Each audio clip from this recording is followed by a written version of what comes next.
នៅក្នុងជំពូកទី2នៃសៀវភៅអំណាចជាអំណាចតើអានយ៉ាងដូចម្តេចនៅត្រង់ចំណុចតើគួរអានសៀវភៅ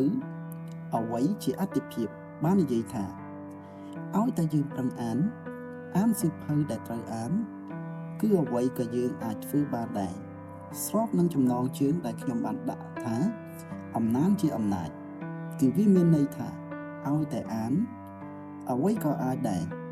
បើយើងស្រឡាញ់ខ្លួនឯងគឺត្រូវអានបើយើងស្រឡាញ់គ្រួសារគឺត្រូវអាន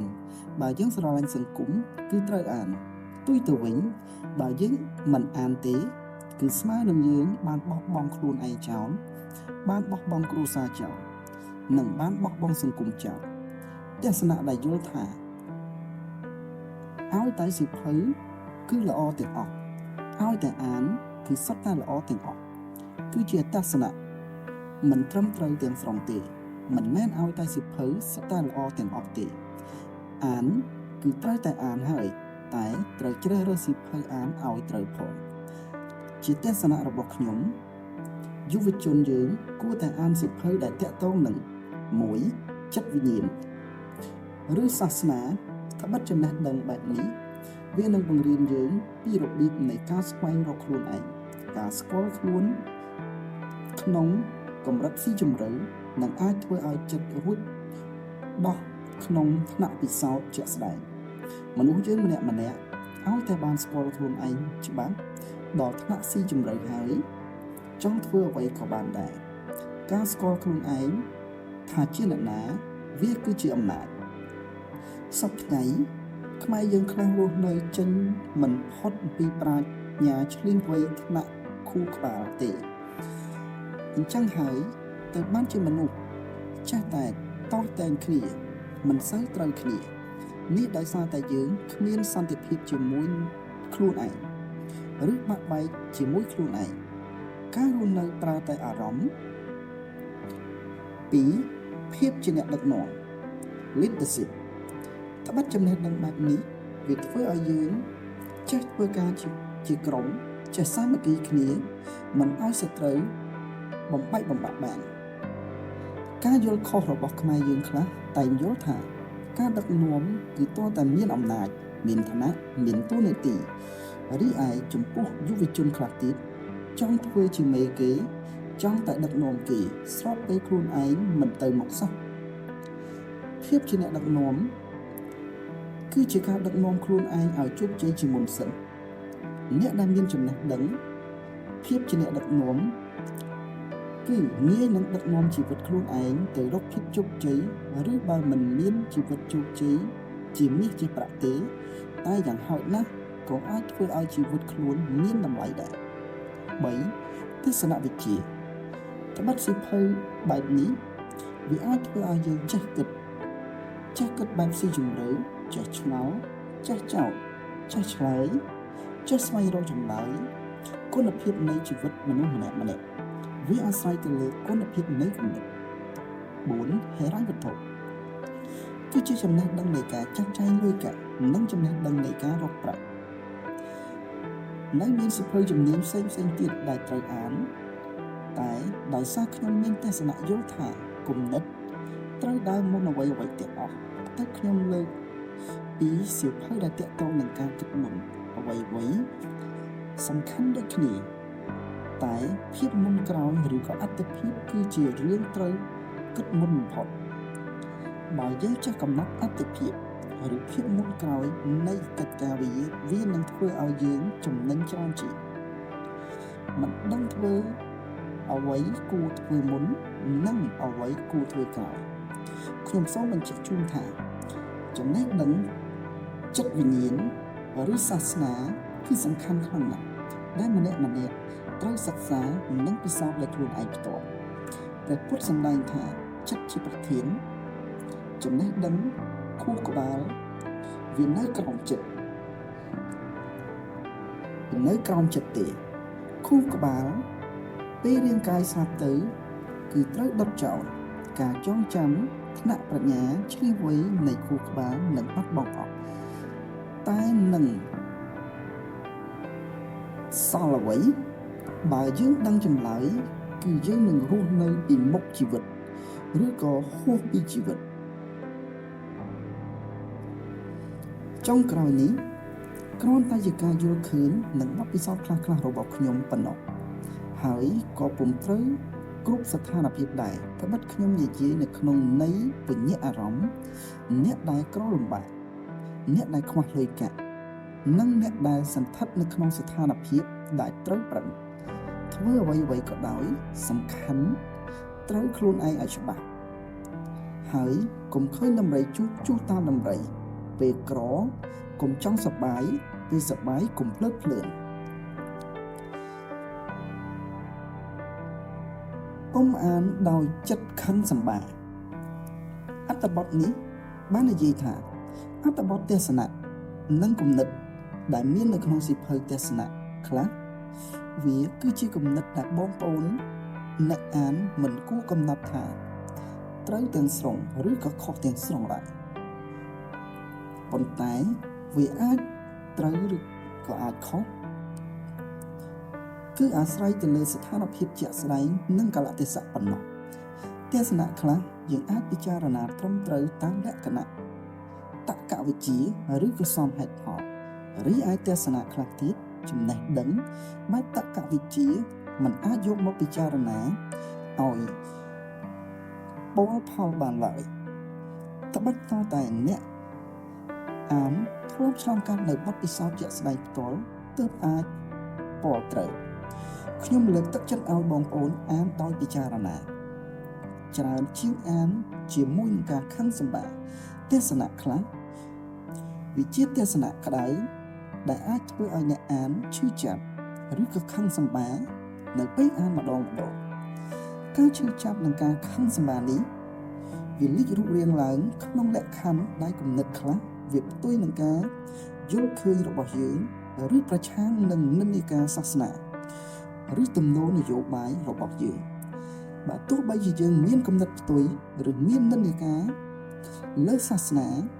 ឬមានទំនោរនយោបាយលើបកណាក៏ដោយតែសូមកុំប្រតិកម្មអារម្មណ៍ធ្វើឲ្យខ្លួនឯងរងទុក្ខនិងឈឺចាប់អសត់យើងគួររៀនធ្វើជាមនុស្សដែលចេះគ្រប់គ្រងទាំងការឈឺចាប់និងសេចក្តីសប្បាយប្រៀបដូចជាបណ្ឌិតដែលពេញចិត្តពាក្យរិះគន់ស្មើនឹងសម្ដីសរសើរ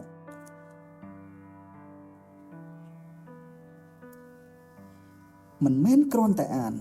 បាននិយាយថាបុគ្គលិកដែលអានសៀវភៅ10ក្បាលមិនស្មើនឹងបុគ្គលិកដែលអានសៀវភៅល្អមួយក្បាលបាន10ដងបុគ្គលដែលអានចំសៀវភៅមិនល្អមួយក្បាលរហូតដល់10ដងគឺពុំប្រៀបស្មើនឹងបុគ្គលដែលមិនបានអានទទួលចំណេះដឹងខុសនេះមានន័យថាមិនមែនឲ្យតែសៀវភៅគឺសិតតែល្អទាំងអស់នោះទេស្រដៀងគ្នាមិនមែនឲ្យតែបានអានហើយគឺសិតតែទទួលចំណេះដឹងត្រឹមត្រូវទាំងអស់នោះដែរអ្នកខ្លះតែងតែយល់ថាអានច្រើនចេះច្រើនកើនបញ្ញា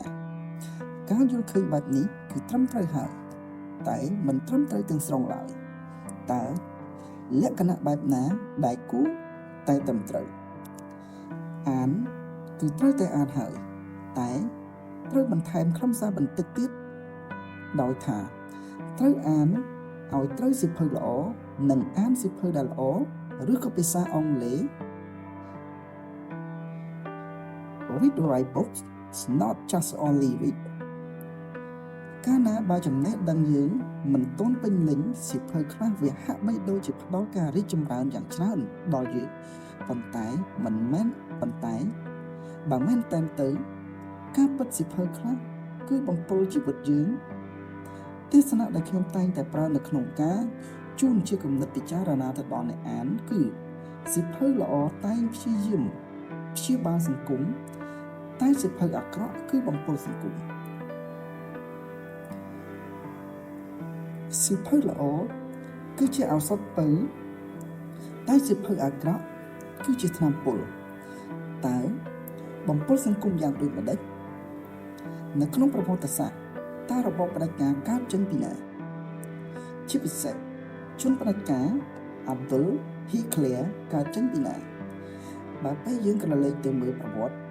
នៃការតែងនិពន្ធជាពិសេស ក្រុមទស្សនវិទូបរទេសដូចជា Victor Hugo, Sam Augustin គឺស្ទើរតែគ្រប់សៀវភៅដែលនិយាយអំពីសង្គមវិទ្យារបស់ Sam Augustin ត្រូវបានអ្នកចេះដឹងខ្មែរសម័យមុនឲ្យតម្លៃខ្ពស់និងចាត់ទុក Augustin គឺជាបិតាសង្គមវិទ្យាទៀតផងបើមើលទៅទស្សនវិទូបារាំង Jean Zarroso ដោយសរសេរអំពីកិច្ចសន្យាសង្គមឬក៏កងត្រាសង្គមឬ social contract គឺល្អណាស់បើមើលទៅ Victor Hugo មើលទៅ Augustin គឺសុទ្ធតែល្អទាំងអស់រហូតដល់ក្រោយមកទើបមនុស្សដឹងថាក្រុមនេះហើយដែលបានកសាងមូលដ្ឋានទស្សនៈបង្កើតឲ្យមានពួកប្រជាការនិយមនេះគ្រាន់តែជាឧទាហរណ៍ខ្លះៗដែលនិយាយអំពីវិបត្តិនៃសំណេរប៉ុណ្ណោះដូចគ្នាផងដែរមិនថាសំណេរកំណាព្យពេលចាប់ជួនណៃណងផ្ដោះដងរំដំដួងចិត្តសុទ្ធតែបង្ហាញអំពីព្រលឹងនៃស្មេដែលសរសេរចេញតាមបែបលក្ខណៈទស្សនៈឲ្យអ្នកអានប្រៀបធៀបទស្សនៈឲ្យអ្នកអានឆ្លុះបញ្ចាំងអំពីតថភាពសង្គមទស្សនៈឲ្យអ្នកអានពិចារណាទស្សនៈឲ្យអ្នកអានសំយោគគំនិតបែបអត្តនោម័តស្មេខ្លួនឯងជាអ្នកជ្រុលនិយមឬក៏ស្ដាំនិយមឬកណ្ដាលនិយមនិងលើកអំពីនេះវាអាចកំណត់ទៀតថាស្មេមានគំនិតតូចទន់ទៅខាងណាតាមការយល់ឃើញរបស់ខ្ញុំសំណេរគ្រប់យ៉ាងគួរណាតែជាសំណេរសម្រួមមនុស្សបង្កើនសាមគ្គីស្រួលស្រួលប្រមូលមតិរវាងជនសង្គមនិងជនសង្គមដើម្បីឲ្យគិតដល់រឿងសាមគ្គីទៅបែបគឺនោះត្រាតែស្មេរកទស្សនៈត្រឹមត្រូវ Unchanging Principle ឲ្យឃើញការរកត្រូវឃើញទៅបាននោះត្រាតែដឹងថាខុសត្រូវនៅកន្លែងណាការដឹងខុសដឹងត្រូវបានដឹងខុសដឹងត្រូវទៅបាននោះត្រាតែស្មេគឺជាអ្នកសិក្សាស្រាវជ្រាវមុខជាមួយនឹងគំនិតច្រើនខ្ពស់គិតពិចារណាឲ្យស្របទៅនឹងបរិបទសង្គមវិទ្យានិងហេតុផលជាក់ស្ដែងរបស់សង្គមអត្ថបទនេះគឺពុំសូវពិរោះស្ដាប់ទេតែទុកគ្រាន់ជាជំរើសសម្រាប់ពិចារណាប៉ុណ្ណោះបើខុសឬក៏ស្មេជាអ្នកខុសតែបើត្រូវគឺរៀនសូត្រទាំងអស់គ្នាត្រូវអានយកចិត្តកុំអានយកចំត្រង់ចំណុចនេះសៀវភៅបាននិយាយថាមនុស្សណាបានចំណាយពេលវេលាអានច្រើនតែមិនចំណាយពេលគិតច្រើនគឺបានប្រើតែផ្នែកប៉ុណ្ណោះមនុស្សប្រកបប្រជាតែងតែអានយកចិត្តអានយកយល់និងអានដោយយកចិត្តទុកដាក់តែមិនមែនអានយកចប់ទេអានយកចប់វាខុសអំពីអានយកចិត្តការអានដែលមានប្រសិទ្ធភាពបំផុតគឺត្រូវអានដោយចំណាយពេលគិតពិចារណាបែបស៊ីជម្រៅឲ្យបានច្រើននិងអានពិតប្រាកដពុំដែលសួរថាតើខ្ញុំអានសៀវភៅបានចំនួនប៉ុន្មានក្បាលខ្ញុំអានសៀវភៅបានចំនួនប៉ុន្មានទំព័រឬខ្ញុំអានសៀវភៅបានច្រើនជាងអ្នកអានដទៃប៉ុណ្ណានោះទេចំនួនទំព័រចំនួនសៀវភៅចំនួនឆ្នាំដែលយើងបានអានវាមិនសំខាន់ដោយបរិមាណនៃចំណេះដឹងដែលទទួលបានទេអានច្រើនតែចេះតិចគឺស្មើនឹងអានបានតិចអានតិចតែចេះច្រើនគឺស្មើនឹងអានបានច្រើនអានច្រើនហើយចេះច្រើនគឺដោយសារតែគុណភាពនៃអំណាចគុណភាពនៃអំណាចគឺត្រូវស្ដែងតាមរយៈគុណភាពនៃជីវិតរស់នៅស្ដែងទៅតាមរយៈសម្ដី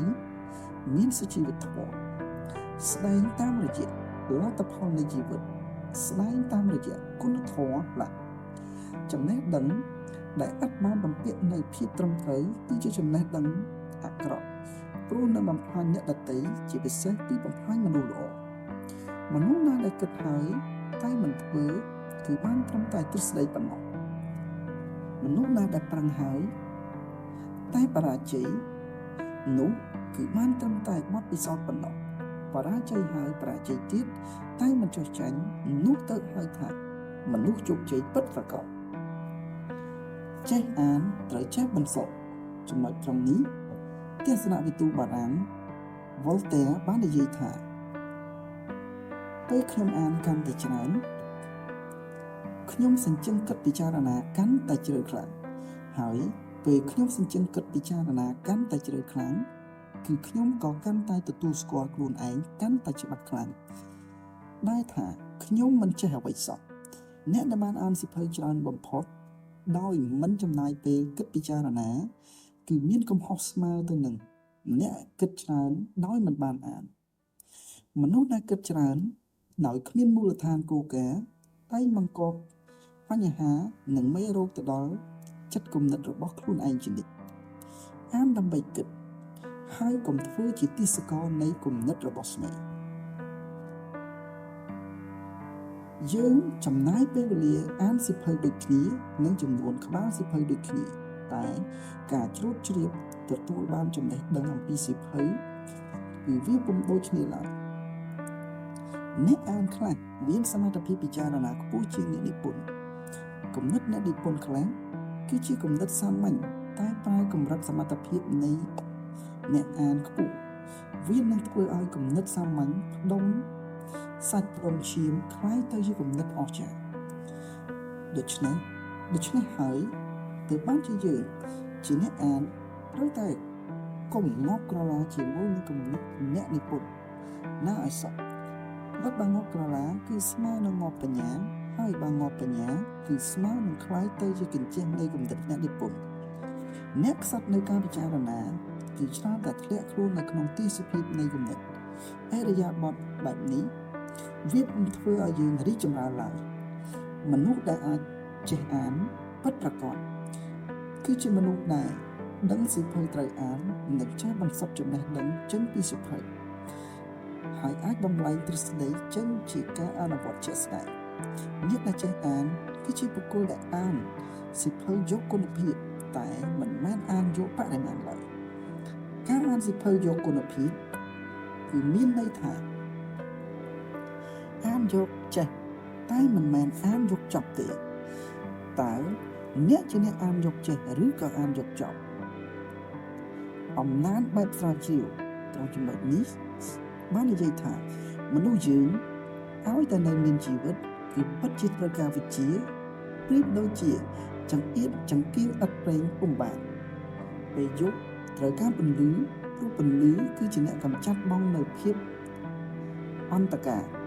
ពន្លឺចង្កៀងពុំអាចធ្វើឲ្យរាត្រីប្រែទៅជាពេលថ្ងៃតែយ៉ាងហោចណាស់ពន្លឺដ៏តូចមួយគង់អាចបង្ហាញការពិតដែលនៅក្បែរខ្លួនយើងបានជីវិតរបស់យើងទុកនឹងសុខប្រៀបដូចជារដូវប្រាំងរដូវវស្សាប្រៀបដូចជាយប់ថ្ងៃម្ដងម្កាលរដូវប្រាំងអាចទៅជាភ្លៀងធ្លាក់បើកថ្ងៃហើយជួនកាលរដូវវស្សាក៏មានកម្ដៅក្ដៅដូចរដូវប្រាំងដែរបើយើងចេះមើលមកជីវិតក៏មានលក្ខណៈស្រដៀងគ្នាដែរបាត់ម្ដងសុខម្ដងទុក្ខពេលខ្លះសេចក្តីសុខចុចរហូតឬក៏ពេលខ្លះធ្វើល្អហើយក៏ជួបទុក្ខទៀតអស់ឥតទៀងឥតទាត់មិនសូវប្រកបសោះអំពើដែលកម្មមិនទាន់ហុចផលឲ្យក៏រមែងគង់នឹងហុចផលនៅក្នុងកាលខាងមុខបើយើងយល់អំពីសារៈប្រយោជន៍នៃវិជ្ជាគឺវិជ្ជានឹងបង្ហាញយើងអំពីទេសភាពពិតនៃជីវិតពេលណាយើងមិនយល់អំពីជីវិតព្រះធម៌ហាក់បីដូចជាបានចូលខ្លួនមកលួងលោមអារម្មណ៍យើងរាល់ថ្ងៃកាលបើយើងវិលវល់នៅទីនេះជាទីដែលមានធម៌លួងលោមចិត្តរហូតបែបនេះវាជាសញ្ញាបង្ហាញថាយើងកំពុងត្រូវការបបោរអង្អែលផ្លូវចិត្ត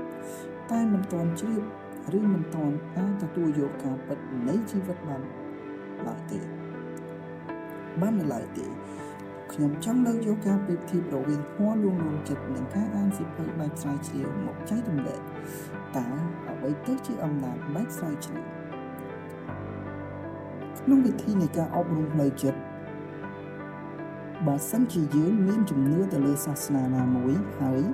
គឺយើងគួរតែឈ្មោះសិក្សាអនុវត្តប្រតិបត្តិនៅគោលការណ៍នៃសាសនាដែលយើងប្រកាន់យកនេះបង្ហាញឲ្យយើងឃើញថាសៀវភៅសាសនាមួយក្បាលគឺវាមានលក្ខណៈគ្រប់គ្រាន់ដើម្បីឲ្យយើងអាចយល់ដឹងស៊ីជម្រៅអំពីសភាពនៅក្នុងនៃចិត្តយល់ដឹងអំពីជីវិតមនុស្សយល់ដឹងអំពីទុក្ខដឹងហេតុនៃការកើតទុក្ខនិងដឹងអំពីវិធីស្វែងរកសេចក្តីសុខផ្លូវចិត្តសៀវភៅសាសនានីមួយៗគឺសុទ្ធតែមានតម្លៃស្នូលនិងអំណោយទានដ៏ពិសិដ្ឋពីព្រោះនោះយើងដើរតាមមាគ៌ាណាក៏ដោយក៏គង់ទៅដល់ទីឋានដែលបានសុខដែរឧទាហរណ៍បើយើងចង់ខ្លាំងខាងការគ្រប់គ្រងខ្លួនឯងមានសតិដឹងមិនវង្វេងខ្លួនឯងមានករណាធម៌នឹងធ្វើឲ្យចិត្តមានអំណាចដែលពុំអាចមានអ្វីមកដឹកនាំបានឬមកញោមញីបានគឺត្រូវនឹកទៅដល់ព្រះពុទ្ធសាសនាបើចង់មានអំណាចក្រោយខ្លួនចេះហៅខ្លោចហៅព្រាយចេះគ្រប់គ្រងចិត្តអ្នកដទៃឬពឹងអ្វីដែលនៅក្រោយខ្លួនគឺត្រូវនឹកទៅដល់សាសនាព្រហ្មញ្ញនឹកទៅដល់សាសនាព្រាហ្មណ៍វិជាគ្រប់គ្រងអំណាចក្រោយខ្លួននេះជាវិជាបាបព្រោះអាចបង្កកម្មនាំជំពាក់កម្មធ្វើបាបសត្វលោកអញ្ចឹងហើយទៅសាសនាព្រះពុទ្ធហាម5មិនឲ្យរៀនវិជាទាំងនេះត្បិតបង្កើតកម្មនាំជាប់ចំណងរវល់សងគ្នាចុះសងគ្នាឡើងរហូតដល់មានពាវិរិយមិនងាយចប់តើអំណាចបែបណាហៅថាការស្រាវជ្រាវអត្ថបទនេះអាចដឹកចំណងជើងថាអានឲ្យដូចអ្នកសរសេរក៏បានឬក៏អំណាចបែបស្រាវជ្រាវក៏បានដែរពីព្រោះអ្នកសរសេរភាគច្រើនគឺត្រូវតែជាអ្នកធ្វើការស្រាវជ្រាវប្រៀបធៀបគោលការណ៍ពិចារណាគំនិតគិតបង្កើតគំនិតថ្មីសំយោគលៃឲ្យត្រូវបរិបទឬកលៈទេសៈសង្គមមុននឹងដល់អំណាចបែបស្រាវជ្រាវគឺយើងត្រូវស្វែងយល់អំពីអត្តចរិតលក្ខណៈស្វែងយល់អំពីចរិតលក្ខណៈសៀវភៅជាមុនសិនបើយើងចង់មានចំណេះផ្នែកយុទ្ធសាស្ត្រគឺយើងត្រូវដឹង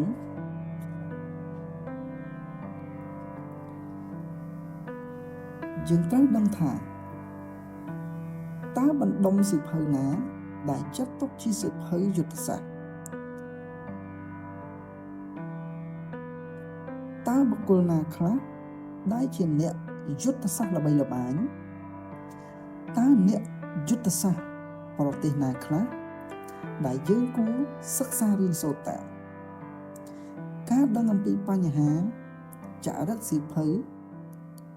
គឺខ្ញុំពុំសំដៅតែសៀវភៅយុទ្ធសាស្ត្រដែលលើកជាឧទាហរណ៍បង្ហាញខាងក្រោមនេះទេតែសំដៅក្នុងអត្ថន័យគ្រប់ប្រភេទចំណេះដឹង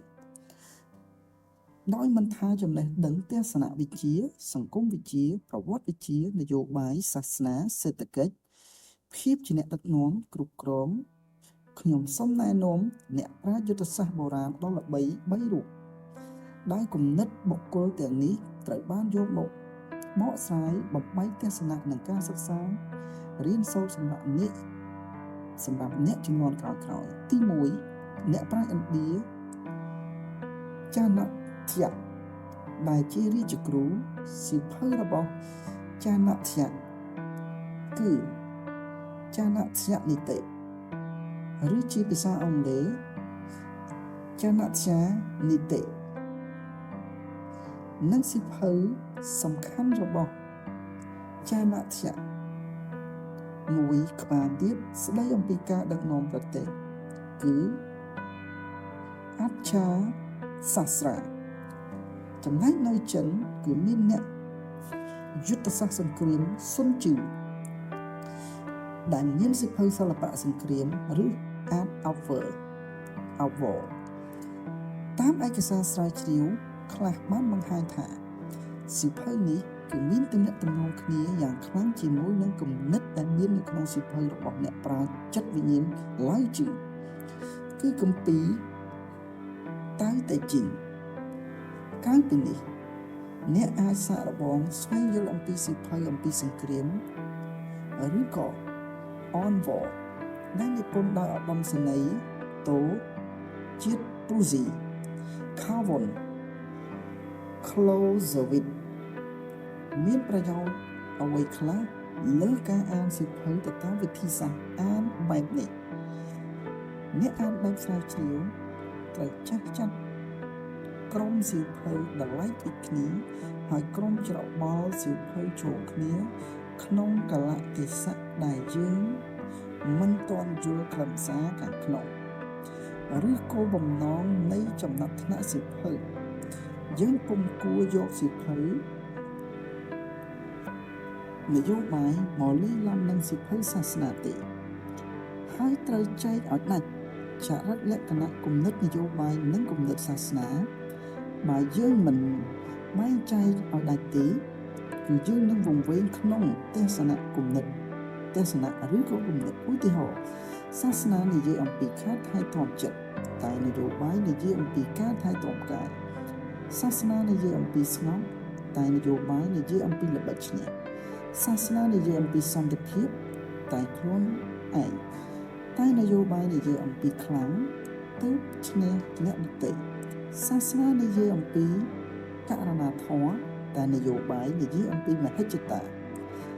សាសនានិយាយអំពីការមិនបៀតបៀនសត្វលោកដទៃតែនយោបាយនិយាយអំពី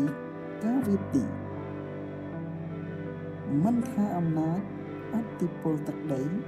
សាសនានិយាយអំពីការរួបរวมគ្នាដោយមិនបំផ្លាញគ្នាតែនយោបាយគឺធ្វើសង្គ្រាមដើម្បីរំលឹកសង្គ្រាម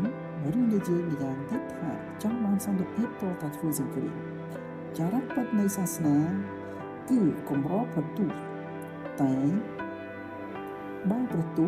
ពុំមានចរិតនយោបាយនេះនៅក្នុងចេតនាសម្រាប់គោលដៅនយោបាយបុគ្គលពុំអាចស្ងប់ចិត្តខាងក្នុងបានក្នុងប្រទេសដែលមានសង្គ្រាមឡើយបុគ្គលពុំអាចឈានទៅដល់ការត្រាស់ដឹងដោយពុំមានរូបរាងកាយឡើយខ្ញុំចង់សង្កត់ឲ្យធ្ងន់ថាអ្នកប្រាជ្ញដេកពុំលុបឡើយនៅក្នុងសម័យកាលប្រទេសមានសង្គ្រាមប្រៀបដូចជានាគដេកជួបលៀនត្រូវតែចុះពីភ្នំមកសំរួម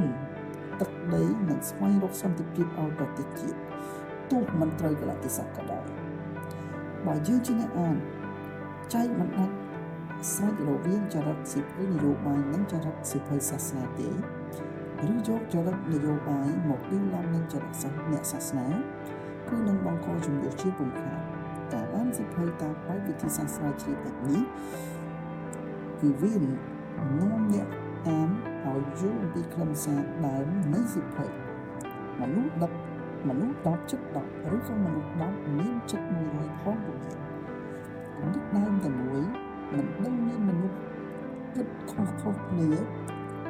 ប៉ុន្មានអ្នកទេដូច្នេះហើយការអានសៀវភៅបែបស្រាវជ្រាវគឺវាអាចជួយយើងឲ្យយល់អំពីគោលការណ៍នៃសៀវភៅយល់អំពីចរិតម្ចាស់ស្នាដៃដើមដឹងអំពីការបកស្រាយគំនិតរបស់អ្នកចេះដឹងជំនាន់ក្រោយៗហើយយើងក៏អាចមានគំនិតអ្វីផ្សេងគិតឲ្យខុសអំពីអ្នកដទៃសំខាន់ឲ្យគិតបានល្អគិតបានត្រូវស្ថានភាពនិងអាចប្រើការបានចំណុចមួយដែលអ្នកអានបែបស្រាវជ្រាវត្រូវប្រុងប្រយ័ត្នគឺប្រយ័ត្នលើការបកស្រាយឬក៏ការយល់អត្ថន័យខុសអំពីខ្លឹមសារដើមគ្រប់សៀវភៅដែលមានខ្លឹមសារដើមឬក៏ជាស្នាដៃដើមទាំងអស់សុទ្ធតែមានសៀវភៅសម្រាប់បកស្រាយឲ្យអ្នកអានឬអ្នកសិក្សាអាចនិយាយយល់ដូចជាត្រៃបិដក មានអត្ថកថាដីកាគម្ពីរឌីបមានសៀវភៅសម្រាប់អធិប្បាយខគម្ពីរភគវតិតាមានការអត្ថាធិប្បាយពាក្យពេចន៍អ៊ីស្លាមក៏ដូចគ្នាដែរដើម្បីឲ្យយើងអាចពិចារណាបានកាន់តែច្រើនគឺយើងគួរតែមានឯកសារតាក់ទងនៅក្បែរខ្លួនច្រើនអត្ថបទនេះសម្រាប់ពិចារណាហើយក៏ពុំមានលក្ខណៈពេញលេញដែរវាគ្រាន់តែជាពន្លឺតូចមួយឬក៏ប្រៀបបានទៅនឹងកំទេចភ្លើងតូចត្បិតបាត់ដាក់នៅលើស្លឹកឈើងាប់វានឹងដុត